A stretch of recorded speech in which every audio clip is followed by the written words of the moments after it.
श्रीमद भगवद्गीता सार. श्रीमद भगवद्गीतेचे महात्म्य शब्दात सांगता येण्यासारखे नाही. ती प्रत्यक्ष भगवंताच्या मुखातून निघालेली अमृतधारा आहे. वेद, श्रुती, उपनिषदे यांचे सार भगवंतांनी 18 अध्याय आणि 700 श्लोकात अर्जुनास सांगितले होते. अर्जुनाचे केवळ निमित्त करून भगवंतांनी हा भक्ती, ज्ञान आणि वैराग्याचा शिगोशिग भरलेला कुंभ समस्त जनसमुदायासाठी प्रस्तुत केला आहे. महर्षी व्यास भगवद्गीतेबद्दल म्हणतात, गीता ही सुगीता आहे. समस्त शास्त्रांचे सार असून प्रत्यक्ष पद्मनाभांच्या मुखातून निघालेली ती अमृतमय उपदेशांची धारा आहे. भगवंतांनी जणू सर्व उपनिषद रूपी गायीचे दोहन करून अर्जुन रूपी आपल्या वत्सास गीता रूपी दुग्धपान करविले आहे.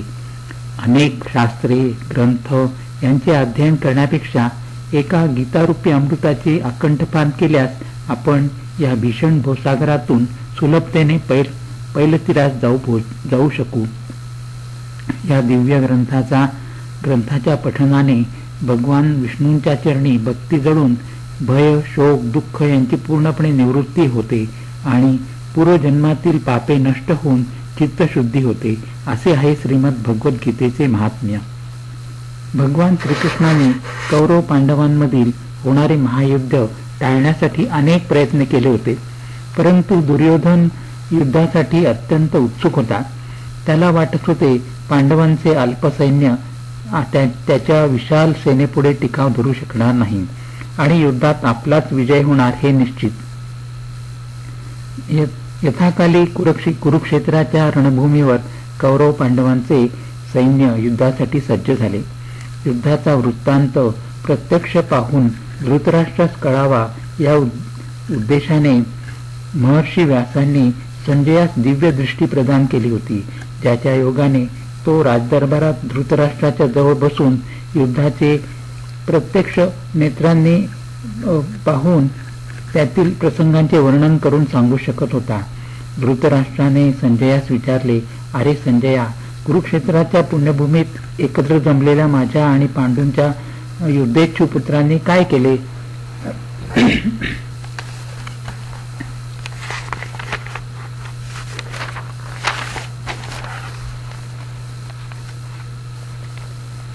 संजय महाराजच सांगू लागला, महाराज, कौरव आणि पांडवांचे सैन्य व्यूहरचनेत एकमेकांसमोर उभे आहे. यावेळी दुर्योधनाने गुरुदेव द्रोण यांच्याकडे जाऊन प्रथम पांडवांकडील मुख्य योद्ध्यांची माहिती सांगितली. नंतर स्वपक्षातील महान योद्ध्यांचे वर्णन करून सांगितले आणि म्हणाला, पितामहा भीष्मांनी रक्षण केलेले आपले सैन्य अपरिमित आहे. यावेळी पितामहांनी दुर्योधनास आनंदित करण्यासाठी सिंहासारखी मोठ्या आवाजात गर्जना केली आणि आपला शंख वाजविला. त्याबरोबरच कौरवांकडील समस्त महावीरांनी आपापले शंख वाजविले. याबरोबरच अनेक भेरी, पणव, आनक, रणवाद्यांच्या आवाजाने सारा आसमंत भरून गेला. हा आवाज वायुमंडलात विरून जाताच प्रत्युत्तरादाखल प्रथम भगवान श्रीकृष्णाने आपला पांचजन्य शंख वाजविला. अर्जुनाने देवदत्त नावाचा शंख, भीमसेनाने पौंड नावाचा शंख आणि युधिष्ठिराने अनंत विजय, तसेच नकुल, सहदेव यांनी सुदेश आणि मणिपुष्पक असे आपापले शंख वाजविले. याबरोबरच समस्त रथी, महारथी यांनी आपापले शंख वाजविले. हा शंखध्वनी एवढा भयंकर होता की कौरवांच्या सैन्याचे काळीज जणू त्याने फाडून टाकले. पांढऱ्या शुभ्र अश्वांनी जोडलेल्या मोठ्या रथात बसलेला अर्जुन भगवान श्रीकृष्णांना म्हणाला, अच्युता, आपला रथ दोन्ही सैन्यांच्या मध्यभागी नेऊन उभा कर, म्हणजे युद्धाच्या इच्छेने उभे असलेले योद्ध्यांचे मी मुखावलोकन करतो. भगवंतांनी तो दिव्य रथ दोन्ही सैन्यांच्या मध्यभागी नेऊन उभा केला आणि म्हणाले, हे पार्था, भीष्म, द्रोण, सर्व राजे आणि कौरव सेना पहा. अर्जुनाने युद्धासाठी सज्ज असलेल्या लोकांवर आपली दृष्टी फिरवली तेव्हा त्याला काय दिसले? युद्धाच्या इच्छेने जमलेले सर्व आपले आजी, गुरुजन, बंधू, पुत्र, नातू, आप्त, स्वजन आणि स्नेहीच आहेत.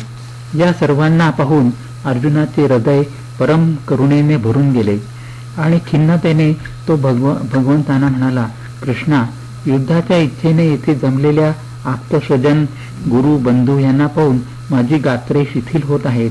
तोंड कोरडे पडून शरीराला कंप सुटतो आहे. गांडीव धनुष्य गळून पडून अंगाचा दाह होत आहे. उभे राहवत नाही आणि मन भ्रमल्यासारखे होत आहे. अर्जुन पुढे म्हणाला, हे केशवा, या युद्धात स्वजनांना मारून आपले कल्याण होईल असे वाटत नाही. मला विजयाची इच्छा नाही. मला राज्यही नको आणि राज्यसुखही नकोत. कारण ज्यांच्यासाठी राज्याची उपभोगाची इच्छा करायची तेच हे आपल्या जीवाची संपत्तीची आशा सोडून युद्धास उभे आहेत. अर्जुन पुढे म्हणाला, जनार्दना, त्रैलोक्याच्या राज्यासाठी सुद्धा मी यांना मारू इच्छित नाही. तर मग पृथ्वीची गोष्ट कशाला? लोभाने बुद्धी नष्ट झालेल्या यांना कुलक्षयामुळे होणाऱ्या दोषांची आणि पातके दिसत नसली तरी आम्हास ती स्पष्ट दिसत आहेत. अर्जुनाने कुलक्षयामुळे होणाऱ्या परिणामांचे भीषण चित्र भगवंतापुढे रेखाटले आणि पुढे म्हणाला, केशवा, राज्य सुखलोभामुळे स्वजनास मारण्यापेक्षा निशस्त्र होऊन उलट प्रतिकार करण्याचे सोडून शस्त्रधारी कौरव मला रणांगणात ठार मारतील तर त्यात माझे अधिक कल्याण होईल. याप्रमाणे बोलून शोकाने व्यथित चित्त झालेला अर्जुन आपल्या हातातील धनुष्यबाण टाकून देऊन आपल्या जागी खाली बसला. येथे अध्याय प्रथम संपन्न झाला. हरिओम तत्सत, हरिओम तत्सत, हरिओम.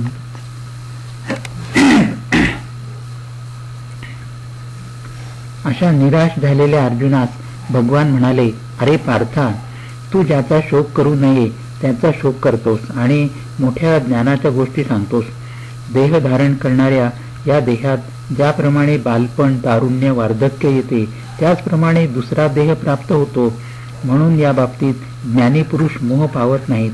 सुख आणि दुःख समान मानणाऱ्या पुरुषालाच अमृत ब्रह्माची स्थिती प्राप्त करून घेता येते. भगवंतांनी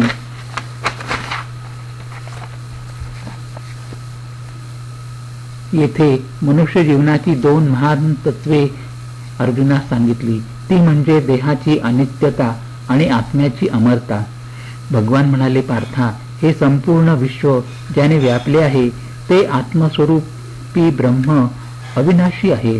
नित्य, अचिंत्य आणि अविनाशी असा जो शरीराचा मालक आत्मा, त्याला प्राप्त होणारे हे देह नाशवंत म्हणजे अनित्य आहेत. हा आत्मा कधी जन्मत नाही अथवा मरतही नाही. हा अज, नित्य, शाश्वत व पुरातन आहे. शरीराचा वध झाला तरी हा मारला जात नाही. ज्याप्रमाणे मनुष्य जुनी झालेली वस्त्रे टाकून देऊन नवीन वस्त्रे परिधान करतो, त्याचप्रमाणे आत्मा जीर्ण झालेल्या शरीराचा त्याग करून नवीन शरीर धारण करतो. या आत्म्यास शस्त्रे तोडू शकत नाहीत, अग्नी चाळू शकत नाही, पाणी भिजवू शकत नाही आणि वारा सुकवू शकत नाही. आत्मा हा सर्वदा अवध्य आहे. म्हणून हे पार्था, कोणत्याही स्वजनांबद्दल शोक करणे तुला योग्य नाही. क्षत्रिय धर्माला अनुकूल असे हे युद्ध तू केले नाहीस तर मात्र स्वधर्म आणि कीर्ती घालवून पापाचा संचय करशील. सुख दुःख, जय पराजय, नफा तोटा हे समान मानून लढावयास तयार हो. असे केल्याने तुला कोणतेच पाप लागणार नाही. भगवान पुढे म्हणाले, हे अर्जुना, सांख्य म्हणजे संन्यास निष्ठेप्रमाणे हे ज्ञान किंवा उपपत्ती तुला मी सांगितली. आता ज्या बुद्धीने युक्त होऊन कर्म न सोडिता तू कर्मबंध सोडशील असे हे ज्ञान तुला मी सांगतो. हे ऐक. हे अर्जुना, कर्मकांडात्मक वेद हे त्रैगुण्याच्या गोष्टीने भरलेले असल्याने तू त्रिगुणातीत, नित्य, स्वस्थ,